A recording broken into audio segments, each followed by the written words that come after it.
L-ismijiet ġew mogħtija lili, hekk qal Brian Tonna fix-xhieda tiegħu quddiem il-Kumitat tal-Kontijiet Pubbliċi meta kien mistoqsi dwar il-kumpaniji segreti 17 Black u MacBridge li sidin tagħhom huma Jorgen Fenech u l-familja ta' Shang Shan. Mela inti ktibt 17 Black u MacBridge. Għalfejn ktibt 17 Black u MacBridge? Għax daw kien għadajt. U daw tajomlok ħaddieħor. Ħaddieħor. Dan ħareġ wara li fl-aħħar laqgħa tal-PAC Brian Tonna, ex-direttur ta' Nexia Biti, rifjuta li jwieġeb il-mistoqsijiet iżda din id-darba bil-fors kelli jwieġeb wara ruling tal-Speaker.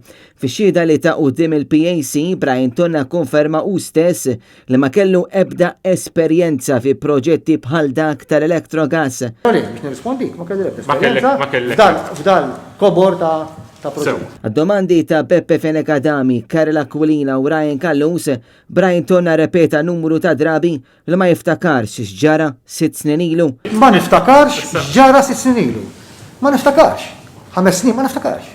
Ix nista' ngħidlek niftakar. Mhux ngħidlek li niftakar taħt id-derot, ma niftakarx. Eżatt id-dettalji kif kienu.